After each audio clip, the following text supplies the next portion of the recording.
Alright, what is going on, guys, and welcome back to another video, another build breakdown. Now this is not one that I haven't filmed before, it's just the first time you're actually going to see it, because the first one was like a day after I got the new camera set up and I had to scrap the whole thing because the lighting was wrong, the focusing was wrong, the audio was super windy. But now that I have the whole setup going on that you guys are seeing it on now, we can refilm it and get it done properly. So why don't you go ahead and reintroduce yourself, but for the first time for the people.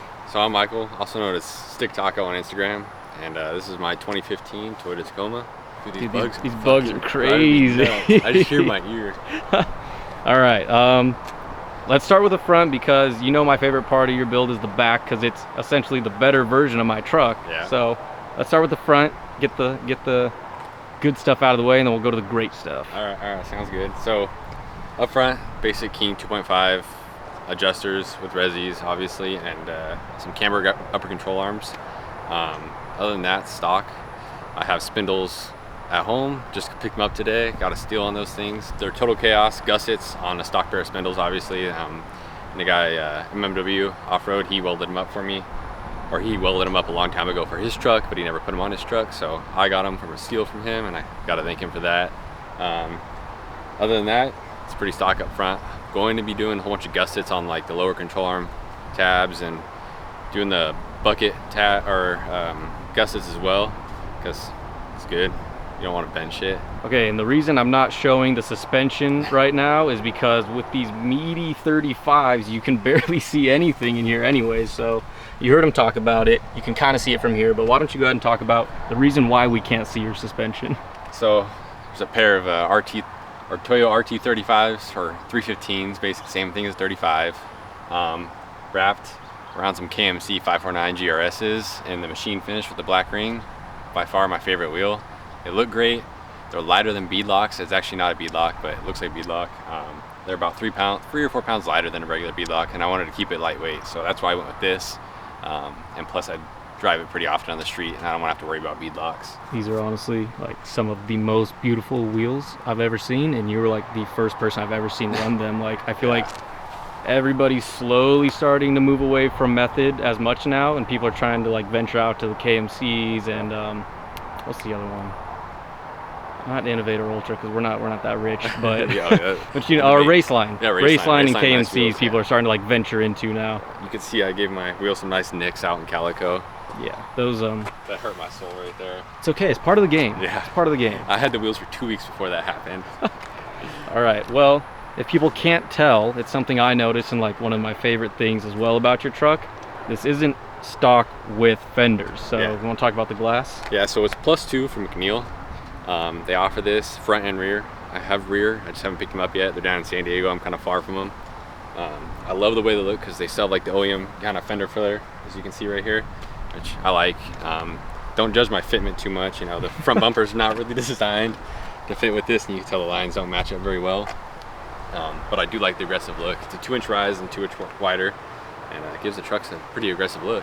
Yeah, and like the reason I love it so much is because, like you said, the body lines are pretty similar to the stock ones, but with just like, when you look at it, it kind of catches your attention a lot more, because it's like you notice something subtly off. Exactly. Something's just not quite right, and I think that's what's cool, especially this corner right here. And this hood gap, if you look at that, it's pretty cool. Yeah, that's my favorite part right there, the gap. It's cooling for the engine bay. Yes.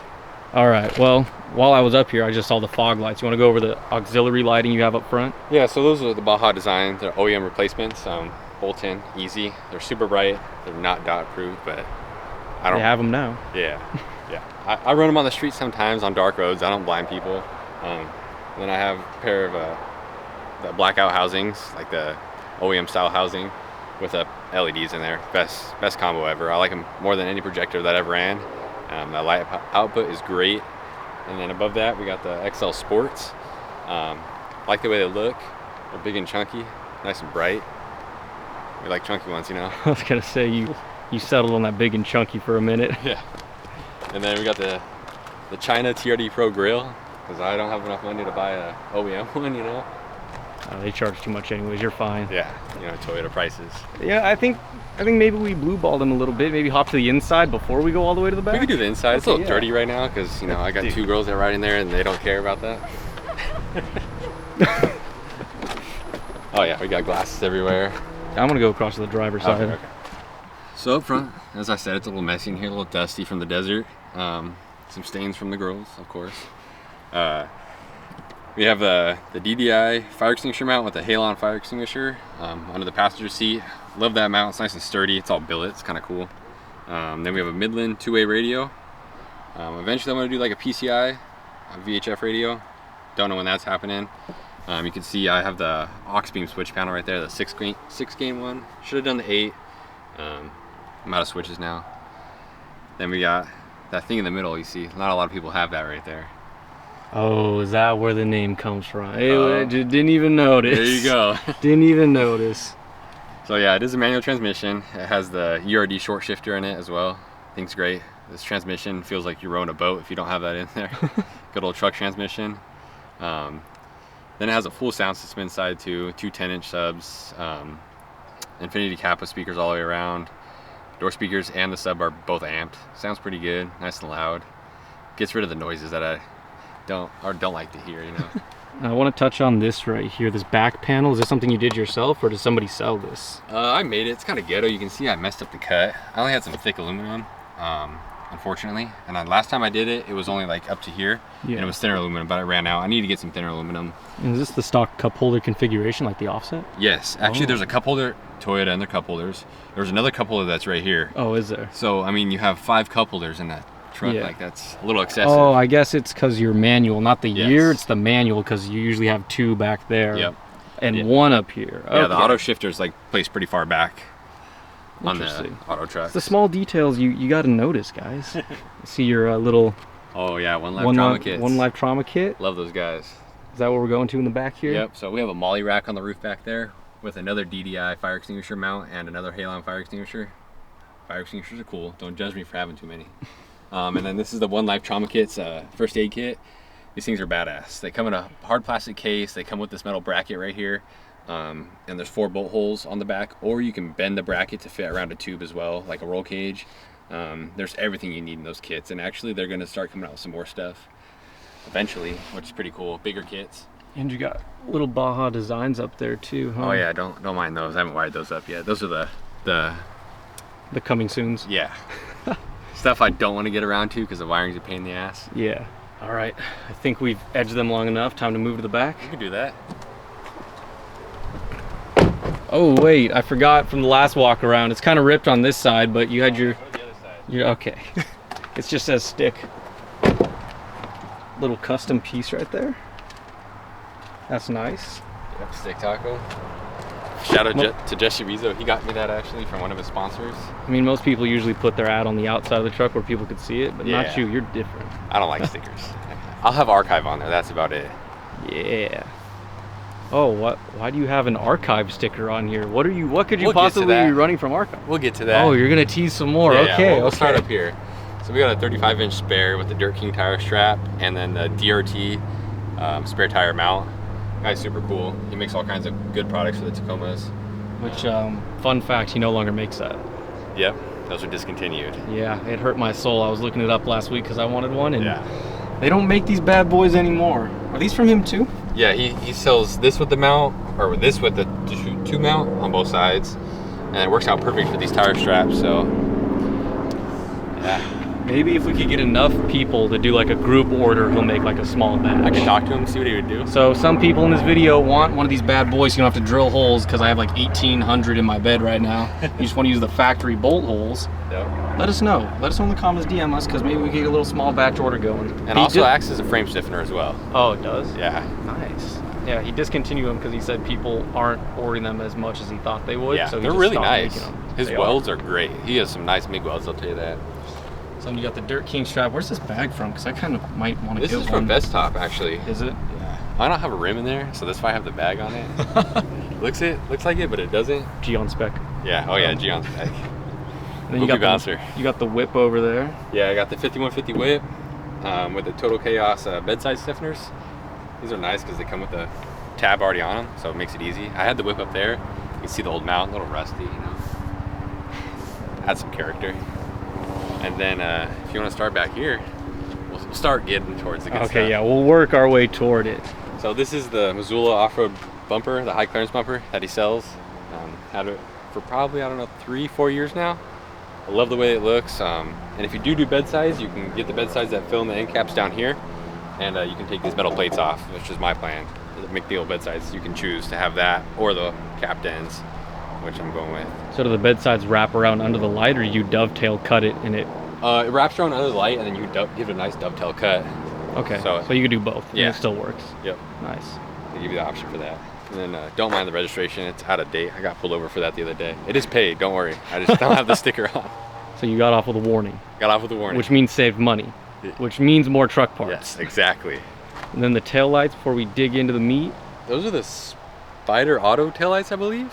Or maybe it's Tacoma Beast. I don't know. I traded one of my buddies for them, and I've had them on there. I'm not the biggest fan.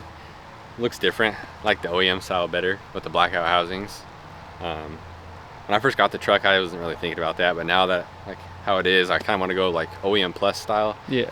And that's why we'll get to what's next, why it is the way it is, under the bed. I'm gonna try to find the best way, because the rear end is where I struggle to film the most, especially with you, because you got the meaty setup and no bed sides. Yeah, yeah. So maybe we both just get under the truck. Maybe we both just sit right here. Yeah, we can do that. We can say crisscross applesauce. All right. So, the good stuff. So we can start off first with the archive hangers and shackles. Those are the spring under shackles. They are longer than the spring over shackles. That is to account for the arch of the spring. And then those are connected to a pair of Deaver U644 and U645 spring under springs for the Tacoma. They are technically bolt in, but I do the option of the archive stuff because you do get more travel with that. It does allow the shackle to drop out a bit more. And then if you look a little deep back in there, you can see a Fox 2.0 by 12 inch 2-tube bypass. And next to that is a Fox 2.0 by 2 inch stroke bump stop. And those are held in with Total Chaos bump stop mounts. Bolt in, easy. Yeah, dude, it's a clean setup. So this is where we get into the part where I say it's like the better version of my truck, because he's rocking the shock. Well, I guess you want to talk about the shock relocation kit before I go on? Yeah, so it's a... The guy that makes it, it's Bay Area Metal Fab, Banff, and it's made for a spring over setup. And I was young and stupid, and I welded it on because I wanted a shock relocation kit. I should have done the archive kit because it actually locates the shock way higher up in the wheel well, and in turn that allows you to have a lot more clearance with the lower shock mount. As you can tell, my lower shock mount is tilted pretty far down, and it's because that Banff mount pushes the shock so far down, and I do have spring under, so you need all that up travel that you can get. Unfortunately, I did it that way, and I wish I didn't. Now, Dime has the archive kit, which is a lot better, and he can actually fit a 14-inch stroke if he does do the spring under setup. Yeah. So I'm thinking about, I can't do 14 with a spring over. I mean, I could, it just looks like there's gonna be a lot of unused travel. Yeah, you'll have the same amount of up travel, you just have a shit ton more down travel. And I mean, on these trucks, you want more up travel because factory, the way that the leafs are and the way the frame is and it aligns with all that, it just doesn't have much up travel. Yeah. So, back to what I was saying, this is why it's like the quote better version of my truck, because it's the shock relocation kit, but he's running bypasses and bump stops and a spring under with the shackles and hangers, and that's kind of like this is like the max of what you could do before you do like a bed cage long travel full on setup. Like you have the shackles, hangers, you've gone spring under, you're running bypasses, bump stops. I guess straps would be like the last possible thing you could do back here. I should be doing straps, I just haven't got around to it. So I think I'm gonna go up there and show that kit too, because just so people could put a look to what you're talking about. See if we could get in here a little bit. So it's you can only run a 2.0 with this, right? You can't do a 2.5? Yeah, I'm sure you could fit a 2.5 if you were to cut it more. I did have to cut the mount back here a little bit to fit the bypass tube on the backside when it does cycle up. But as you can tell, there's all this room for a 14-inch shock to go up on. And the archive kit does mount the shock basically all the way at the top. Yeah, I feel like it's a little too dark in here. Let's see if this will help. Oh wait, I have something to fix that. You gonna blind us and flex with some bright stuff? We got that Baja Designs rock lights under there. Oh, whoa. So this mount, the Banff versus the archive, it's a skinnier mount.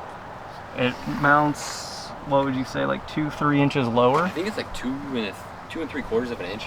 Yeah, and So that's just kind of the difference between our two setups. But again, you're still running all those extra goodies. That's helping a lot more, especially with 35s. Speaking of 35s, you can see it rubs quite a bit. It pushes the fender in.